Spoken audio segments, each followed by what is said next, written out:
오늘 저녁 8시 TVN에서 생중계되는 2022 카타르 월드컵 최종 예선 3차전 시리아와의 경기 간단히 프리뷰합니다. 제가 뒤에 시리아 대표팀에 대해서 굉장히 무시할 수 없는 상대라는 말씀을 드리긴 하겠습니다만 그럼에도 불구하고 이겨야 되지 않겠습니까? 손흥민, 황의조, 황희찬 그 외에도 정말 우리 대표팀 선수들 하나하나 시리아 선수들에 비교해서 기량이 떨어지는 선수 한 명 없기 때문에 벤투 감독이 이걸 제발 잘 엮어서 정말 좋은 성과까지 좀 내주셨으면 좋겠어요.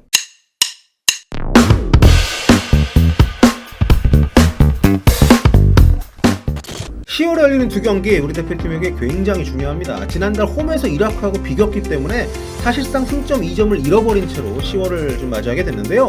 불행 중 다행으로 다른 팀 경기들이 무승부가 많았기 때문에 그렇게 큰 타격이 된 것은 아니긴 합니다만 이건 좀 운이 좋았던 거고요. 만일 이번 10월 달에도 그런 불상사가 발생을 한다면 월드컵 본선행 정말 어려워집니다. 오늘 시리아와 홈경기 치르는 대표팀 협회에서 마련한 전세기를 타고 다행이죠. 곧바로 이란으로 날아가서 12일 원정 경기를 또 준비할 예정인데요. 벤투 감독은 인터뷰가 늘 비슷하긴 합니다만 승점 6점이 목표라고 얘기를 하긴 했는데 그렇게 되면 정말 좋겠죠. 근데 현실적으로는 홈에서 시리아 잡고 원정 가서 우리가 한 번도 못 이겼습니다. 이 테헤란 아자디 스타디움 가가지고 이번에 무승부 정도만 해도 나름 괜찮은 그런 성과가 아닌가 이렇게 봅니다. 자, 그래서 홈 경기로 먼저 치러질 시리아전 무조건 이기자는 얘기인데요. 시리아가 전국민적으로 축구에 대한 성원이 대단합니다. 지금 내전이 계속 진행 중이에요. 그래서 홈 경기를 중립지역에서 치르는 어려움을 겪고 있고 또 내전으로 인해서 지난 10년 동안 세계에서 가장 인구가 많이 줄어든 나라이기도 합니다.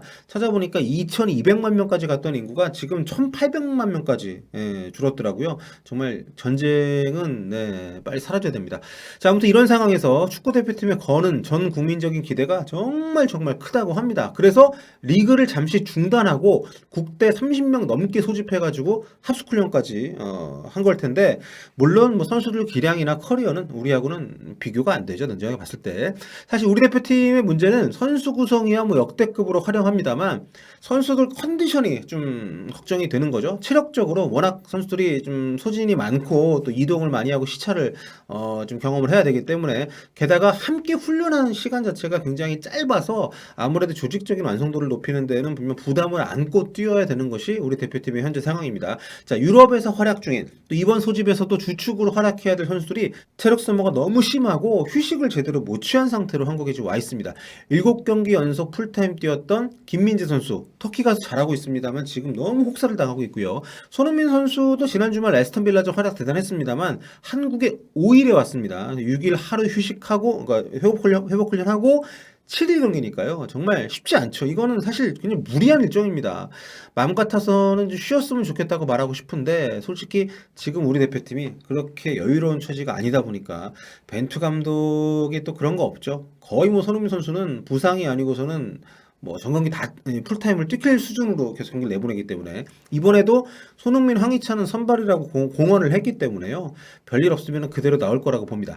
자, 먼저 이번 시리아전 제가 벤투 감독 선발 라인업을 한번 예상을 해봤는데 이렇습니다. 기본적으로는 평소대로 4-2-3-1 내지는 약간 4-1-4-1을 고수할 것으로 보이는데 그래서 최전방에 이제 황의조, 2선에 황희찬, 손흥민, 이재성, 3선에 정우영, 황인범, 포백은 홍철, 김영건, 김민재, 이용, 골키퍼 김승규 이렇게 예상을 해봤는데 이 구성에서 손흥민 선수가 이제 플레이메이커 자리에 많이 내려와서 뛰긴 하겠습니다만 사실상 약간 4-2-4에 가까운 굉장히 공격적인 포맷이 되지 않을까. 여기서도 정우영 선수 혼자 원볼란치를 서고 황인범 선수가 전진할 수 있고 이런 다양한 구성이 또 가능하기 때문에 이동경 선수가 나오게 된다면은 당연히 그 앞에 4-1-4-1 정도의 어떤 포맷을 구성을 할 수 있겠고요.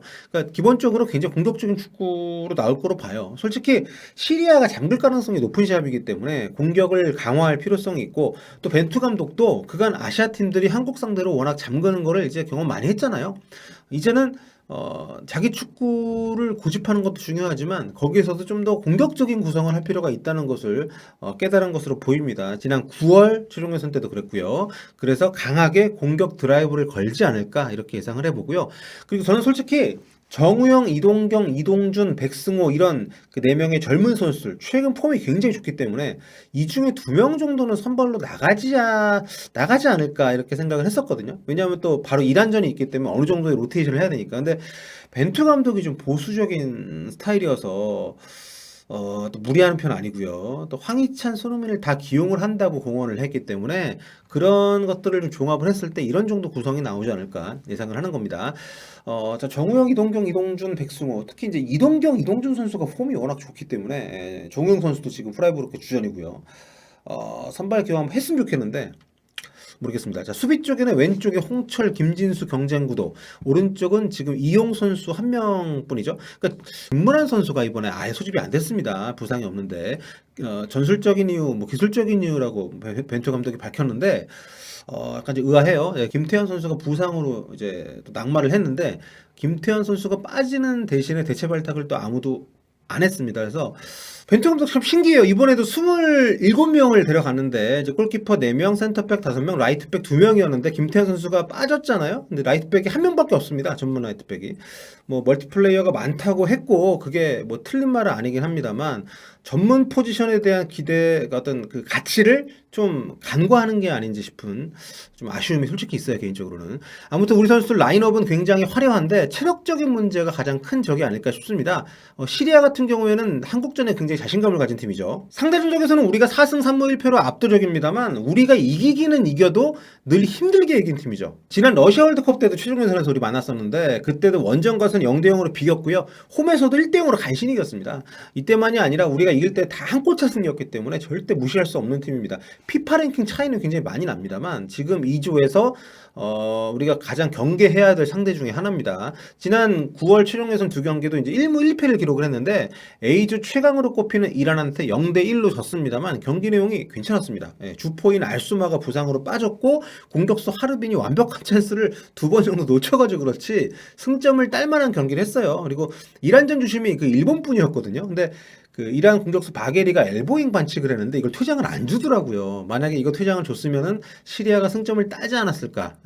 아랍에미리트전 같은 경우에도 이제 골 결정력이 좀 아쉬웠습니다. 시리아가. 그래서 우리 입장에서는 시리아가 역습 속공 축구에 최적화된 팀이고 잠그는 걸 굉장히 잘하는 팀이기 때문에 이라크도 이란한테 3골 내줬잖아요. 근데 시리아는 한 골밖에 내주질 않았고 굉장히 잠그는 걸 잘하는 데다가 역습으로 나오는 그런 어떤 전개 과정이 굉장히 스피드가 있어서 우리 선수들이 집중력을 꾸준히 유지하지 않으면은 어려워질 수 있습니다. 지난 러시아 월드컵 최종 예선 때도 시리아가 우리 다음으로 3위를 해서 플레이오프까지 갔었어요. 그때 이제 호주 만나가지고도 선전을 했습니다만 아쉽게 탈락을 했었는데 우리랑 할 때 아무튼 좀 장그는 축구를 하겠습니다만 그렇다고 해서 역습이나 이런 것까지 포기하면서 수비만 하는 팀은 절대 아니기 때문에 뒤통수 맞는 거 조심하지 않으면 정말 어려운 상황까지 우리가 봉착할 수 있다는 거. 게다가 9월에는 부상으로 빠졌던 이 알소마가 이번에 복귀를 했습니다. 그래서 한국에 좀 와 있는데 컨디션이 최상이 아니라고는 합니다만 무시할 수가 없어요. 192cm 장신. 우리가 또 제공권에 좀 특히 세피스 같은 경우에 불안 요소가 있는 팀이잖아요.